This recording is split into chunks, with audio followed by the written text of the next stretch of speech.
This $5 billion floating community in the middle of the sea is insane.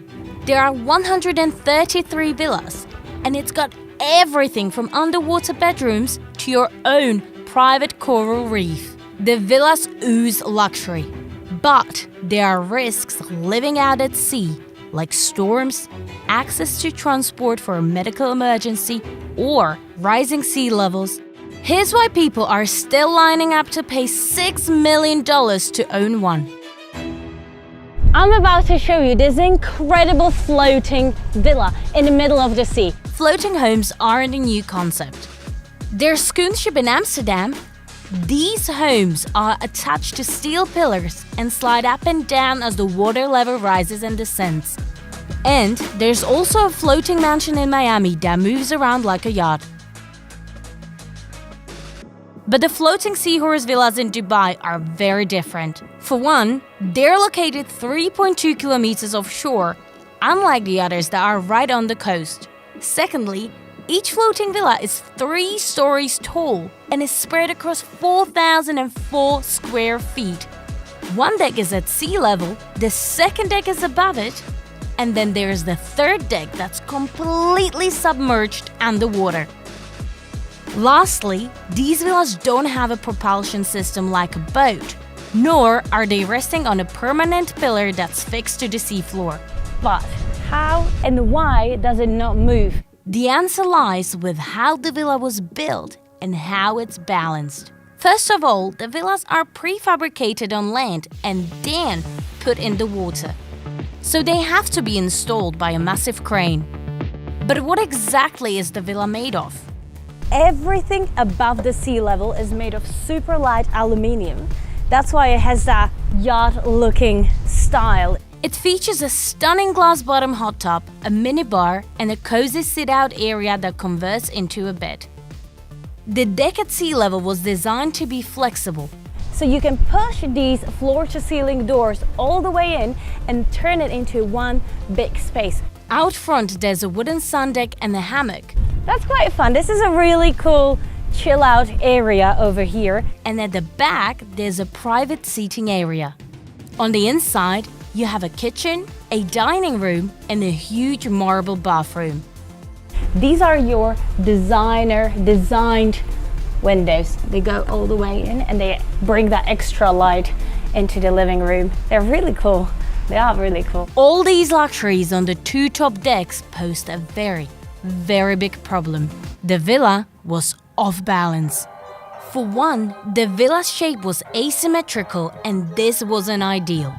Because for an object to float, one of the first things you need is symmetry, just like the V shape of a boat. Additionally, the weight on each deck wasn't evenly distributed. There were heavy marble bathrooms on one side and lighter, emptier spaces in the opposite corner. And if left as is, it would probably tilt, or worse, just flip over. To stop that from happening, they created something called a double bottom. Basically, it's a 1 meter high space between the floor and the concrete lower level. And they filled this space with small steel slabs that acted as ballast to help it float. This only solved part of the problem. The next issue came from the villa's underwater deck. Because of its large underwater volume, a lot of water was being displaced. And this meant the villa would rise up and bob up and down in the water. To make the villa sit flat on the water surface, the underwater deck had to be heavy. So the entire level was constructed with marine-grade concrete and steel molds. The villa's weight was now 400 tons. That's as heavy as 2 Statues of Liberty. So the whole Seahorse Villa, all 133 of them, are anchored. They are moored. So they won't move, they won't go underwater, they will just stay as they are right now. The underwater deck itself is absolutely insane.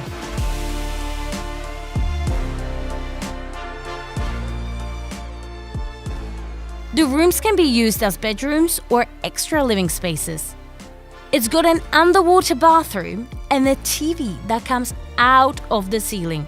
The most stunning bit is the floor-to-ceiling windows that give you a clear view of the fish outside.